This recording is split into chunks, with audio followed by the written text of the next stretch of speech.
Hi, good afternoon. Welcome to the fourth Geo Lecture Series, sponsored jointly by the UP Department of Geography and the Philippine Geographical Society. So just a few reminders before we proceed. Kindly keep your microphones on mute during the presentation, and we encourage you to interact by typing your comments and questions in the chat box, and they will be addressed during the open forum. Also, please note that this meeting is being recorded and streamed at the Department of Geography YouTube channel. The recording will be made available for viewing after the event. So I'm Yani Lopez, and I will be the moderator for this event. To begin our session, I would like to call Eman Garcia, President of the Philippine Geographical Society, to give the opening remarks. Thank you, Ma'am Yani. Magandang hapon po sa ating lahat. It is with great pleasure to welcome you all to the fourth Geo Lecture Series. Whether we say geograpia or geographia in Filipino, the Geo serves as our monthly sharing of geographical research in the hopes of advancing our beloved discipline, geography. The Geo Lecture Series 2023 is also part of the 40th anniversary celebration of the UP Department of Geography. We have a very special topic this afternoon, something that is close to heart. Our speaker will share her works as her work on children's urban imaginaries through a world-building workshop with slum-dwelling children in the Philippines. I am personally excited to learn from this lecture because we've had a similar experience in working with children's geography in 2015 when the department partnered with UNICEF in evoking children's participation in disaster risk reduction and management through the participatory three-dimensional mapping activities in Camarines Norte.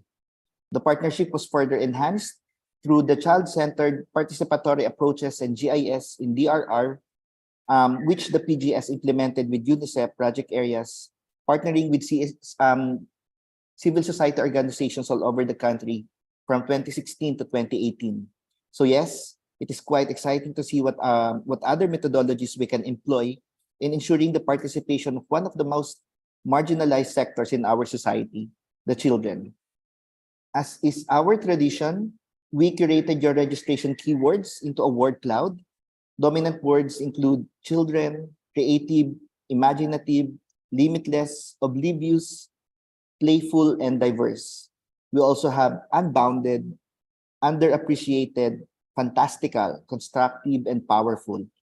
I share your excitement to how these words will manifest in this afternoon's lecture. Again, maraming salamat po for being with us today. On behalf of the Philippine Geographical Society and the UP Department of Geography, welcome to the fourth Geo Lecture Series for 2023. Okay, thank you, Eman. Allow me to introduce our invited speaker for this lecture. Aireen Andal is a PhD candidate under a double PhD track in social sciences under Macquarie University, Australia, and social philosophy, Ural Federal University, Russian Federation. She is also a research fellow at the Space for Engagement in Epistemic Diversity, SEED from the University of Melbourne and Center of Global Urbanism, Ural Federal University. Majority of her academic engagements involve children's voices on the urban spaces that they occupy, with emphasis on slum-dwelling communities in the Global South. Some of her recent publications include topics in the fields of children's geographies, childhood studies, and urban and regional studies. On top of serving as a reviewer of manuscripts related to childhood research, Aireen is a scholar for and with children and their spaces. So her academic life is devoted to making children's voices heard, their insights acknowledged, and their life seen, matters that are hitherto often dismissed. So allow me to welcome Aireen.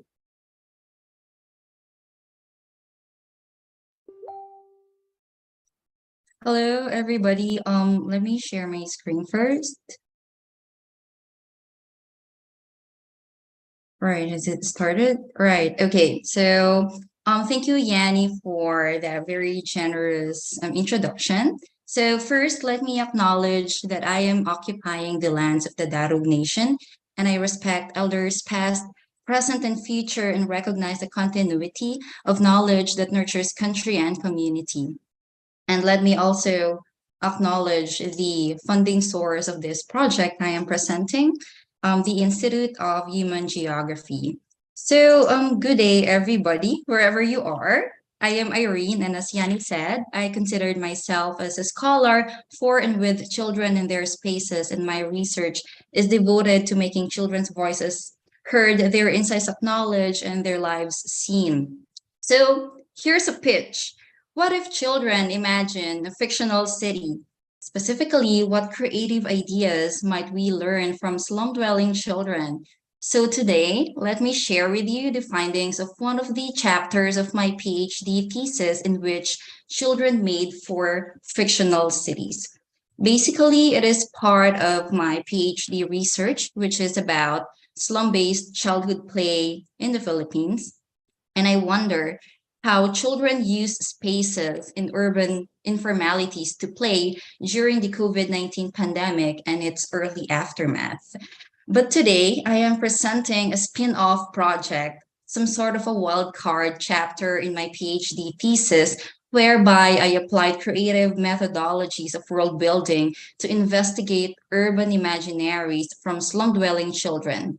And it was developed in a course called Creative Methods in SLU Uppsala and was reviewed again, polished, and executed under the auspices of Macquarie University, Sydney. And then afterwards, it underwent a writing surgery back at Macquarie through the workshop called Fact, Fiction, and Narration. And furthermore, this idea is also inspired by the Urban 95 movement, which asks if you could experience the city from 95 centimeters or the height of a healthy 3-year-old, what would you change? And I took this inspiration to the experiences of children who were co-constructors of geographic knowledge in my thesis. And this project is also inspired by my good friends at Speculative EDU, which is interested in how fiction and speculations can inform or drive social change. So they have this project called Semi-Fictional Town Planning, and it was collaboratively produced by artists and children from Murska Sobota in Slovenia.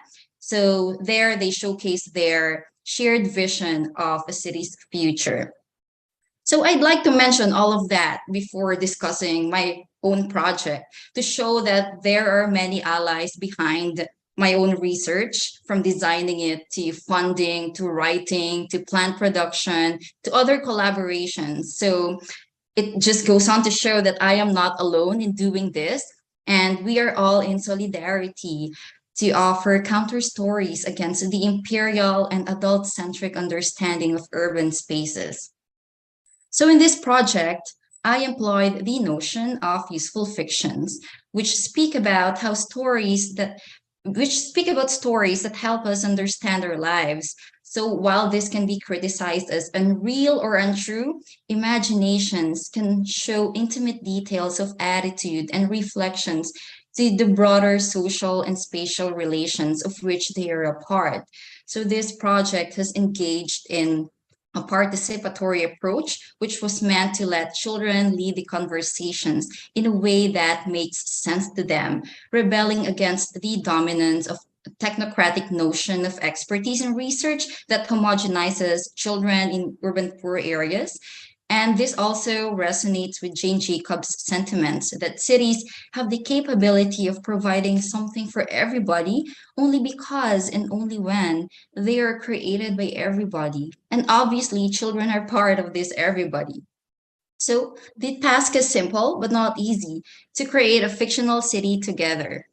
The focus is location heavy world building, and I was joined by 15 children who were 9 to 12 years old, and they were divided into 4 groups to create a fictional city together. And we used a low technology cartographic technique to make fictional maps using a big paper and art materials for them to design their own fictional cities. And for context, and which you can just ask me about later, these children live in the city of San Jose del Monte, a mid-tier city in the Philippines with about 500,000 population. They live in a slum called Bundok Francisco Homes. And later, I hope to uncover and flesh out more about their context. So here we go. Here are the fictional cities. In the interest of time, I will only show a quick glance of these cities and their main features. The first city is called Bulate, which means worm in the Philippines. It is a city that loves to explore and travel. This is the fictional map of Bulate. There is a transport center that is designed to create all kinds of transport, land-based, sea-based, air-based, what have you. And there's also a school located by the coast where students can dream about traveling while looking at the sea. And there's a little bit of a history here. Worms were once living on the surface, but they were displaced due to the developments of cities, of this city, and now they live in a bunker. And one particular feature is that animals can attach wheels to their bodies to move faster. Because for the children, this city that loves mobility can be cruel, can be unfair to slow animals. So that's the first city, Bulate City.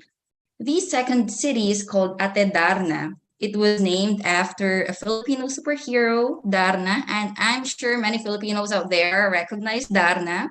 So this city is made up of two main areas, Dardar and Narnar, so representing the superhero side and human side of Darna respectively.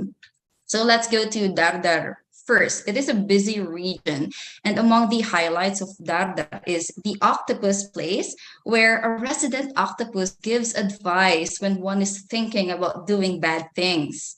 There's also a jail with good food, so it serves as a landmark that of consequences to doing bad things. And this is the bad things that they're talking about are, for example, insulting others or hurting someone else's feelings and making someone else cry for bad reasons. And it has good food for the incarcerated individual to help them think about what they've done. There's also a lake with a big face, and it allows someone to think as it stares at them in silence, prompting thinking about goodness. So there's a strong theme of morality here. Now let's go to Narnar, the slower region. And it is a place of rest. It has sleeping quarters so that those who came from work or school can take a nap to regain energy before they go and meet their families and loved ones in the evening. And there's also a happy tower, and it is a place that makes everyone happy by remembering happy memories in colorful rooms inside. And finally, Narnar has also allotted empty spaces for alien visitors who might just land in the city. And that's Ate Darna's city. Now, the third city is called Masaya, which means happy in the Philippines. Masaya is a coastal city located on an island, and the residents depend on water for their livelihood, and they care deeply about the cleanliness of the water, and they work hard to keep it healthy. Of particular interest is where the water goes office, and by its name, it manages where the water goes. So this office is composed of kind humans and non-humans that act as a committee that decides on how the water is used in the city, including distribution and quantity and the price. There are also coast guards or bantay dagat, and they are responsible for protecting the water and marine creatures. There's also a school with little teachers and a school with big teachers, so students can learn about what it is like to have a small body and a big body, just like marine creatures. So that is the third city of Masaya. And the last city is called Sana All, and it is known for its fun and leisure, where people can buy anything they want. And Sana All is a slang term in the Philippines, which roughly translates to wishing for everybody or all to have the same experience. And if there is a more accurate translation, please let me know. So the city is full of big houses at the center, and there are also salon and shopping malls, which are open from early morning to late night. There's a beach with water that tastes like coconut juice, and the sand is pink. And there's also a park, and it is a place where People can have picnics and rest and socialize, containing a big screen for films and hammocks or duyan for napping. So that's the fourth city, sana all. So what have I observed from all of these? Well, the cities reflect the lived and aspired versions of urbanism. The four cities also have a lot to say about how children live their lives within the circumstances they have to deal with in their slum neighborhood.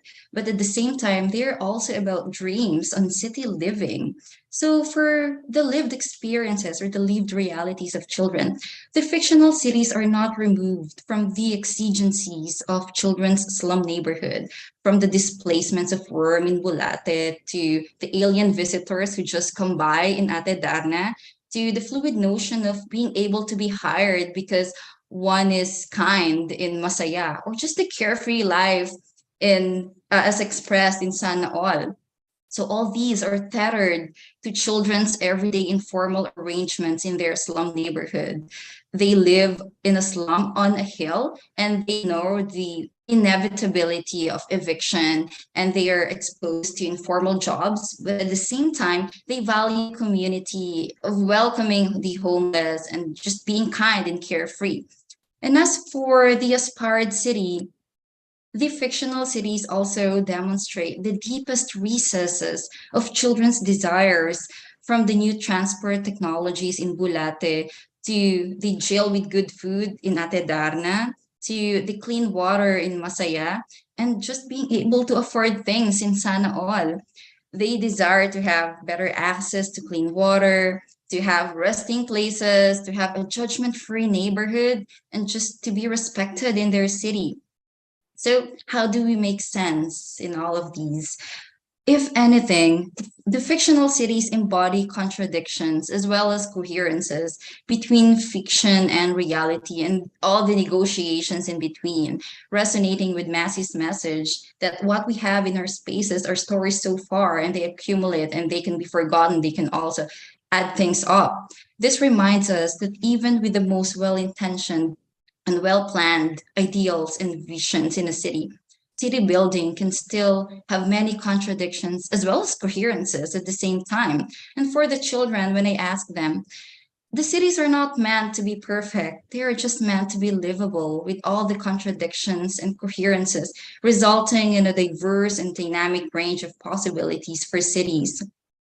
So, key takeaway message here is that imagination unsettles.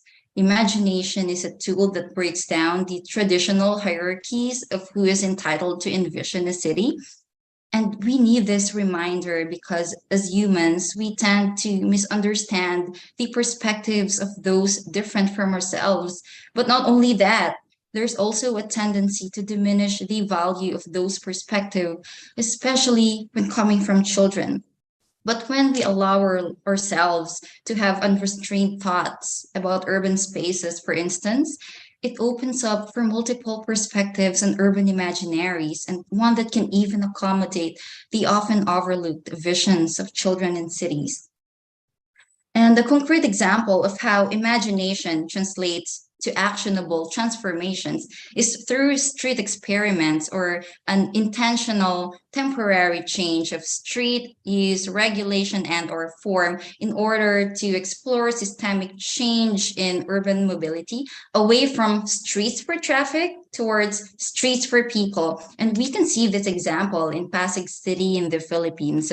Mobility scholar Gina Gatarin, for example, shared her research on Bayanihan sa Daan initiative, which campaigns for a 50-50 road sharing principle, whereby 50% or half of the road is for footpaths and bicycle lanes and urban gardens, and the other half is for organized transport system. And such changes provide cost-effective and low-risk opportunities for exploring potential ways to improve sustainability and livability in urban areas. And these include, for instance, initiatives ranging from slight changes such as repainting of street intersections to more drastic interventions such as complete closure of streets for pedestrian activities. So through these temporary alterations to the streetscape, which started from imaginations, New ideas come about from community feedback to inform long-term decision making by testing and implementing changes to the physical and social environment of urban streets. So there's much to learn as well from the positive outcomes of street experiments, such as social cohesion or improved perception of well-being or increased physical activity. And here it is worth noting that such imaginations can invite us to experiment and offer counterexamples to allow for different ways of knowing. And Bayanihan sa Daan offers a different way of experiencing the city. And we have seen all these different imagination of urbanity already, from painting to cinema to photography to imagined maps to literature, for example, Italo Calvino's Invisible Cities, and now fictional cities for children. And this is a way for children to contribute to the idea of construction of cities. This then highlights the potential of creative methodologies, such as world building, to increase children's parity of participation in urban planning and urban discourse. And the point is not just to have fancy thoughts, and neither is it about romanticizing children's agencies. Rather, it is to see an opportunity on how to imagine things and how imagination can enable us to slow down and to distance ourselves from our own routines and habits. And that said, I also need to acknowledge that any knowledge generated as I speak right now is contingent upon my own ways of knowing. So this is just to take heed of Donna Haraway's caution that it might be irresponsible or even dangerous to present knowledge without recognizing the ways in which it is shaped by power dynamics and knowledge production. And so to this end, I encourage everyone to stay with the trouble of seeking other ways of knowing besides what I presented in this talk, so that no single knowledge about children's urban imaginaries becomes dominant. And thinking about how things could be otherwise might be our best bet against the dangers of lazy thinking, which is present now more than ever, especially in places and countries you know where. So finally, there are many things, many impossible things in the four fictional cities that I just presented. This means that imaginaries do not always translate into actionable visions as neatly as we would like them to. But it is these imaginaries, sometimes relatable, sometimes strange, that can inspire us to ask what else is possible for a city. Because in a city, not everything stays the same, not our desires, not our fears, not our hopes. And every new thought or imagination about urban spaces can drop us off somewhere different from our previous thoughts. And children can be instrumental in constructing alternative urban futures if they are not excluded in the conversations. And I'd like to end by saying that I am excited to see kids rock the world further through creative expressions. And so thank you. And for inquiries or collaborations, you can send me an email. And to know more about the participants of this research and also the site, you can visit onahill.webnode.co.uk. Thank you. Okay, maraming salamat. Thank you, Irene. At this point, we will be proceeding with the open forum. So you may use the chat box to type in your questions or comments, or you may raise your hand and wait to be acknowledged before you can directly ask your question to Irene. So any questions, comments from the audience? Okay, so I see some comments or questions here, Irene. So let me just read out to you. So I am so from Swanghu, hope I pronounce it right. I'm so interested with how you interpret with children's products when we consider about the cultural, political, and social context of these children. I think the figures can be so different when children are living in other countries. Thanks.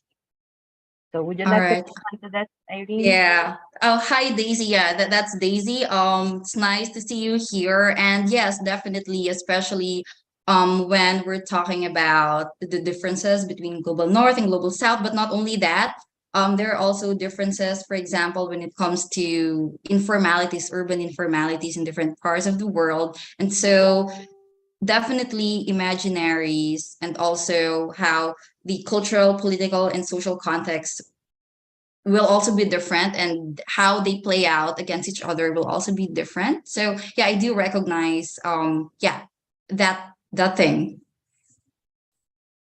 Okay, thanks, Irene. So next, we have a question from Adrian.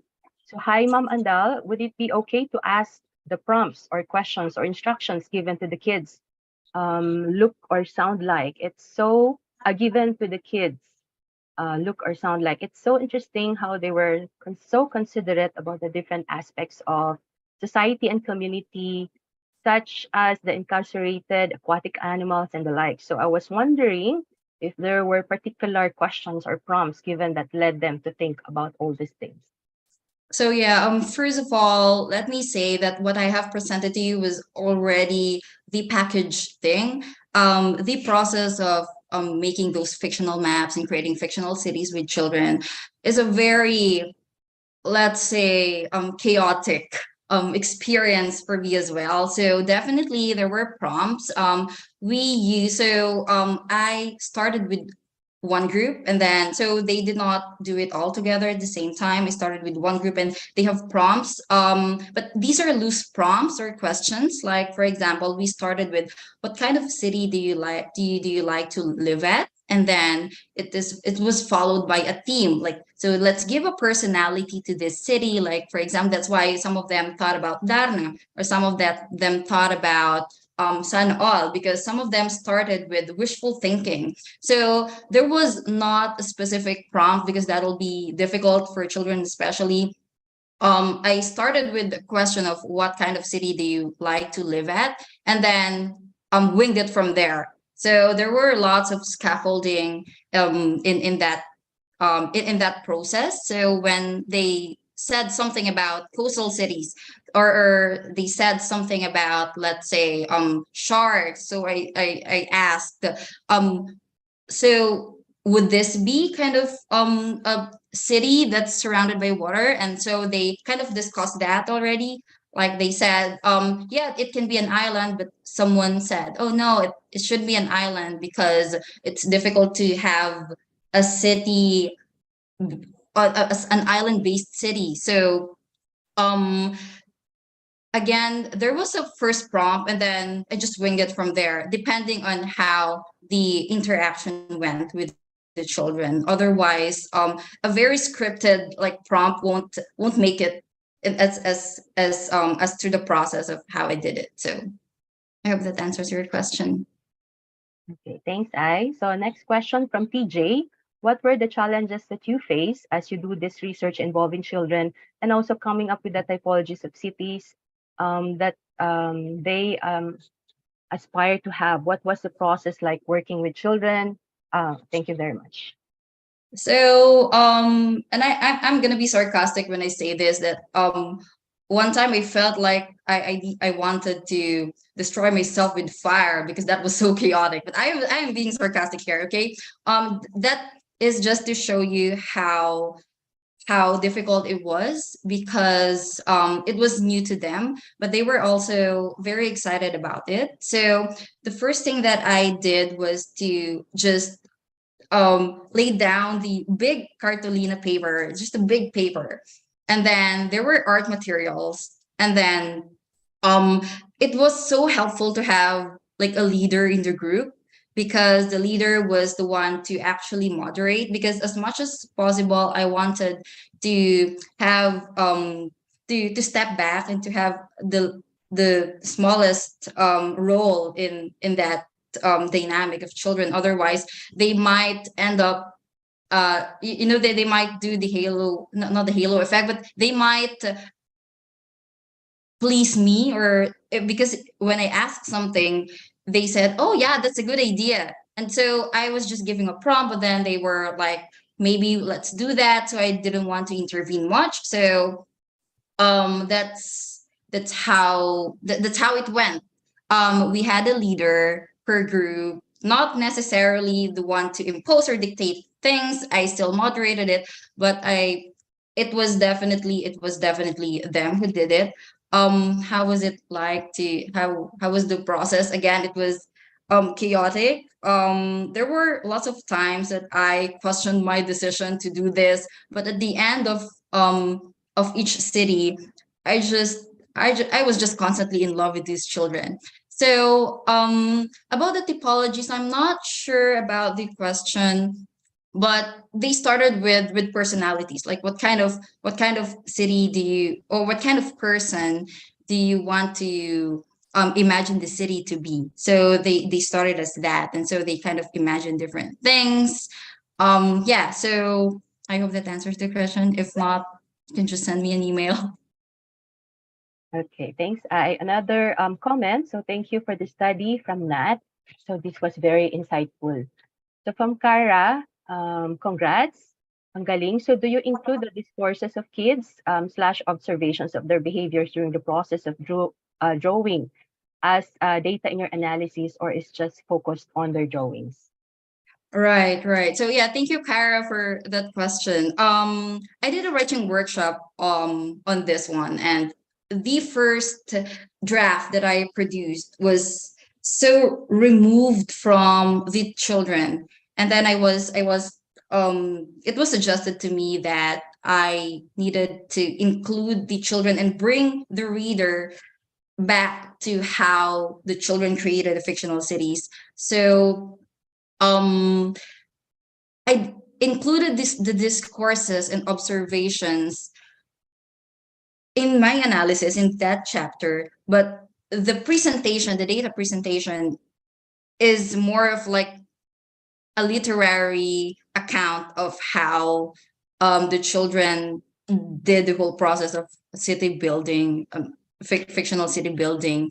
So which is this is why I also said that this is a spin-off, or kind of like a wild card chapter in my thesis, because the way I wrote the data, or the findings, is more of like stories, and how the children came up with all these cities. It included their dialogues, it included their debates, it included their sana alls, and it included how they came up with the names, such as Bulate, for example, or the last minute name of Masaya, because they could not think of any name. So yeah, I included the discourses, but it was during the discussion, not during data presentation. Okay, thanks, I. So additional question. Were there, from Adrian, were there any elements, insights, or ideas that emerged during the process that could be related to differences in gender, ability, and the like? There were actually, like for example, in Sana All, it was if you noticed, it's a very kind of feminine city. They colored it pink. They had, because there were like there were two girls and a boy there, and they said like it is during the process, not in the actual city that they made, but during the process they were debating, because the boy was saying probably we should do less of shopping malls, but then the girl said this is not just a girl thing. Everything is like shopping is everyone's thing. It's not just a girl thing. So I think that is one example of gender dynamic during the process of creation. But in terms of like um these themes, like ability, one interesting thing is the Bulate city, which is it's about, so you remember, perhaps you have seen pigs with wheels. So they are like, they're attached to, the animals attach wheels to their bodies, and it's because the city can be unfair to animals who are slower, or even, or the smaller animals as well. So they said, to be fair, to give everyone the ability to have fair mobility, then let's put wheels to animals. So I think that's not during the process, but that's within the city itself. Okay. Sige. Additional question from Nat. I'm really interested in Masaya City, so I just wanted to know if the children made any efforts to explain as to why they put emphasis on the marine creatures. What does Pirate Academy mean? And other explanations they could have made, especially with possibly clean water as a resource and any other insight. Right. So they started with it because actually it was raining when they were making the fictional city, and then they saw the mud and the water, and so they were inspired. They said let's make a city with clean water. It all started there. And then the Pirate Academy is that because so they created the Bantay Dagat, the Coast Guards, and then one commented, so how do they study, like are they good? When they were born they were already like good coast guards. So one said, oh, let's establish a school for the pirata or the pirate, because they're apparently they're familiar with One Piece, you know, the anime. And so they said, oh yeah, let's do that because it's cool. So the Pirate Academy is where the Coast Guards train. So thank you for, yeah, that question clarified things. About the marine creatures. It's because again they saw the mud with water, and then they said, no one can actually like there would be no fish there because it's like it's dirty water. And so they said maybe we can actually think of a bigger body of water, which is the sea. And then maybe we can also include kind of, I see it as a multi-species city because they included the marine creatures as part of the city. And they also say that, you know, it's kind of a very fair city for to be at, because it's not only about humans, it's also about um marine creatures as well. So yeah, basically it started because of because it was raining and there was mud on water, and then they thought about having clean water. So yeah. Okay, sige, next question. So from Jeremy, was there anything that surprised you, especially among the four cities the children created? Everything surprised me, Jeremy. I mean, who would have thought about a love park, for example? I didn't yeah, include love park in the conversation, but there was in Bulate City there was a love park. And then they said, because in this park no one can actually fight, we just love each other and just good vibes, hashtag good vibes. And so I was like, so they were I was surprised, not because they thought of that, because I trust children, they would have the best recommendation about cities. I was not surprised that they have thought about that, but I was surprised that they were able to actually um come up with such a dynamic city. And the more surprising thing as well is how they coordinated it very well. They had debates, definitely. Like for example, in Masaya City, there was this. So it was a multi-species where the water goes office, and there was a bat, like a paniki, a bat, and then someone said like we should put a bat to be like an overseer, to just look where the water goes, etc. And others said like, but bats are like antagonists, they are contravidas, so we shouldn't put bats there. They're you know, they might just be a mess in the whole thing, in the office, in the where the water goes office. But then they were able to negotiate, what they were able to not negotiate but question what being kind is, and what a contravida is, even what an antagonist is. So they were able to actually dig into, or at least tap those kinds of moral dimensions in cities as well. It wasn't very deep, but definitely there were themes like that. So that's also something that surprised me. Okay, thanks, I. So from Jia Yu Wang. Jayu. Jayu. Mhm. Yeah, you. Well done, Irene. So very creative research and great talk. I'd like how you empowered the children to make their voices heard.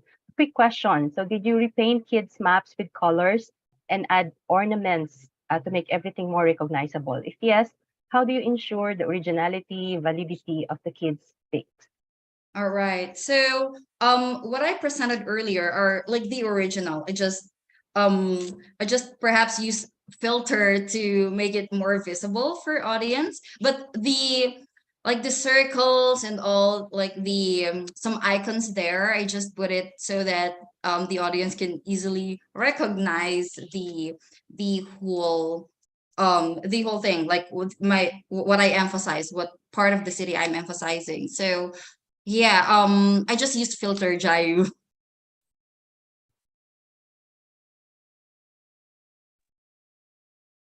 Okay, thanks, I. So we have another one.